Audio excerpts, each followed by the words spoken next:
Hey guys, it's me, Yunus Belhaj, and today we're going to talk about Jiujitsu the Gracie Way.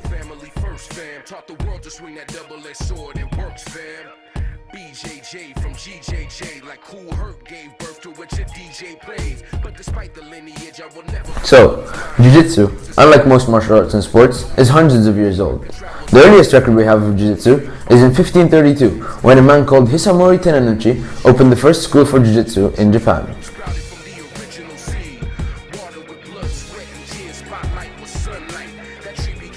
After the end of the feudal period in Japan, there was no longer need for Jiu-Jitsu in the battlefield, and it was therefore almost forgotten, until a man called Jigoro Kano came along and reinterpreted the sport into something we now call judo. He started off by making the sport less violent to enable a person to practice it safely and realistically at the same time.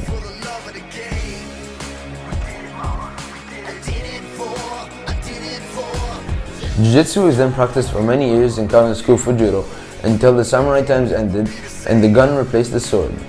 Jiu-Jitsu then branched off into many sports, including Aikido, Karate, and Judo. Jiu-Jitsu was never really used again until it was introduced to the Gracie family by a man called Issei Maeda, who was a direct student of Jigoro Kano. In 1914, he was shipped away to Brazil as part of a Japanese immigration colony. He then met Gustavo Gracie, who was an influential businessman who helped him set up life in Brazil. In exchange, Maeda offered to teach Gustavo's eldest son, Carlos, the art of Jiu-Jitsu. Eventually, Carlos mastered it and taught it to all his brothers, except for one. Gustavo's youngest son, Helio, was very frail as a young boy, and doctors restrained him from doing any physical activity, as running up a flight of stairs would render him unconscious.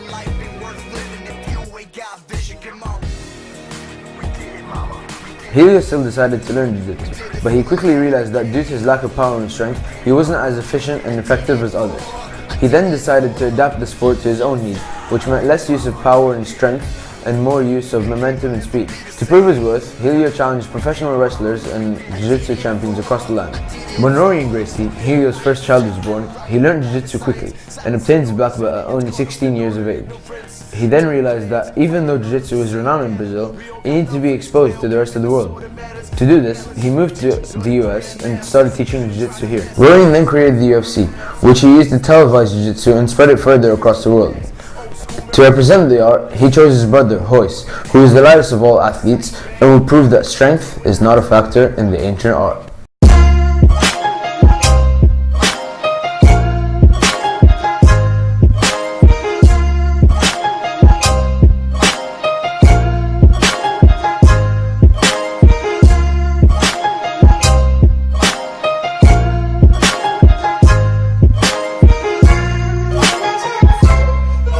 Sports in general is known as one of the most healthy lifestyles, and there's no debating that.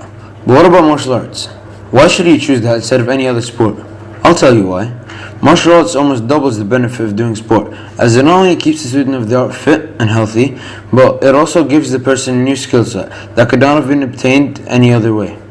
Even for people who are not as healthy and are trying to get back in shape, Jiu-Jitsu is one of the most effective methods of doing this, as we can see in the case of Al Diaz, who has been battling obesity for his whole life. And the year that he found Jiu-Jitsu, everything changed. He went down from 240 pounds to less than 190 in a matter of months.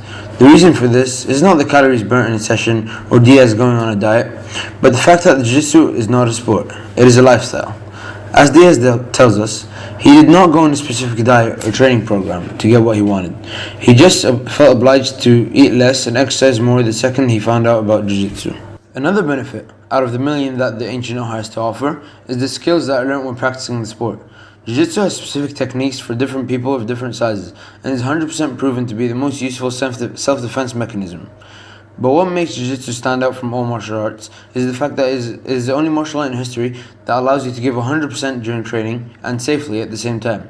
The thing that allows you to do this in Jiu-Jitsu is that all people lose. Everyone has someone who is better than them, and this humbles a person. It makes a person more determined to get better at Jiu-Jitsu, which leads to people being better at life.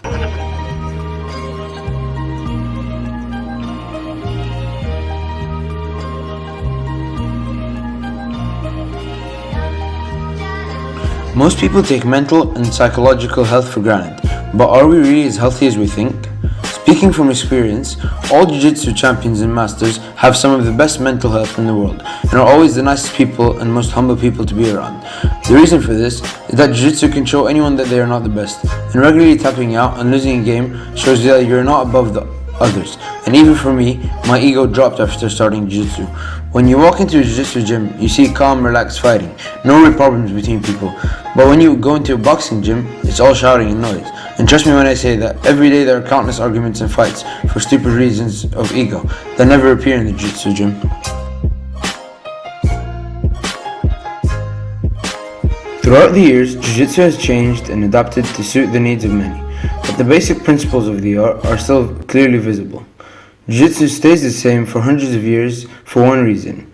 It is not a sport, it is a lifestyle that many follow and take into their lives, making them better not only physically, but as human beings. A story that caught my eye was that of Adam Redzovich, who was only 17 when he started training Jiu-Jitsu. At the time, he was living in Chicago, and that city wasn't really the best place for people his age, as getting caught up in drugs and crime was an easy thing back then. As Redzovich tells us, the crowd that he would be with was beginning to turn to a life of crime, and so was he. But one day his brother pulled him by the ear into the gym, and he fell into another community, another family, the family of Jiu-Jitsu. Adam now owns his own gym and Jiu-Jitsu team with world-class wrestlers. He has also become a world-class wrestler himself, winning in many events throughout the years. In this way, Jiu-Jitsu has affected thousands of people, including myself and many others. And this shows us that the Gracie Way is the way to go.